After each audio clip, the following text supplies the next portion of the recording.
300, what's the deal? It's your folks, Shaka. I wanted to share my thoughts with y'all real quick.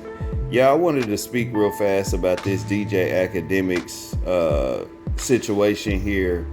Now, yesterday, there was a bunch of talk about him making a comment about dating 17-year-olds. I believe that he said that there's no difference in a 17-year-old and a 20-year-old, okay?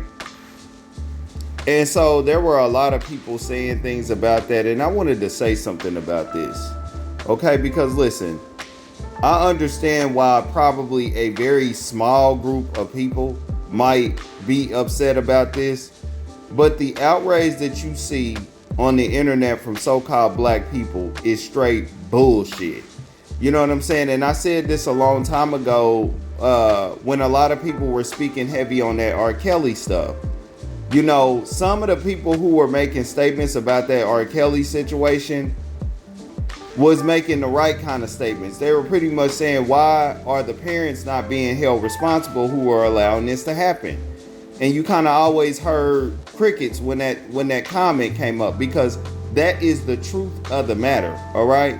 And when you look at the truth of the matter when it comes to this situation, in reality, it is normal as fuck, all right, for a 17-year-old, something odd, teenager, 15 and up, to be in the so-called hood, fucking with an older, dusty hood nigga. In fact, there are always niggas around in the hood waiting for that thick, young, naive, so-called black woman to come off the porch so he can turn her out.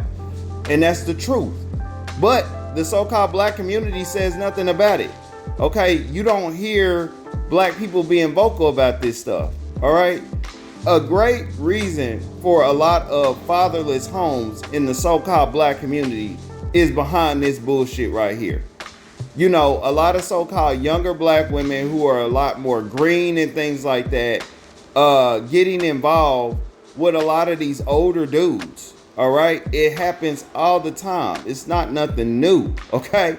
And then when you look at some of these state laws that allows a 17-year-old to give consent, I mean, why ain't nobody had a problem about that? There was no outrage when you looked at the state laws and seen that a 17-year-old can give consent. You know, man, so this is a bunch of nonsense, man. And this dude, they're saying that this dude, Academics, he made this comment when he was 20 years old.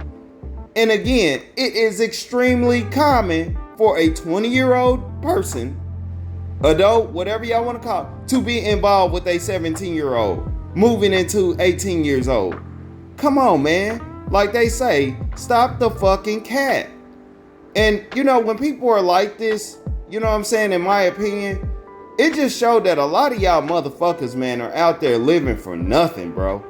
This is what people find time to be upset about. Something in reality that they walk past every fucking day and not say a damn thing. But they want to feel important online on the internet, so they act like they got a problem with something in society that they never said shit about, okay? So I'm gonna go ahead and leave it there. This is a nothing burger. And y'all know me, I disagree with Academics all the time. But this shit here, this is some bullshit, y'all. This is some bullshit. Comment below, like this information, hit the sub button and the bell. We dropping shit y'all like. It's your folks, Shaka, the Urban Philosopher. I'm out. It's 300.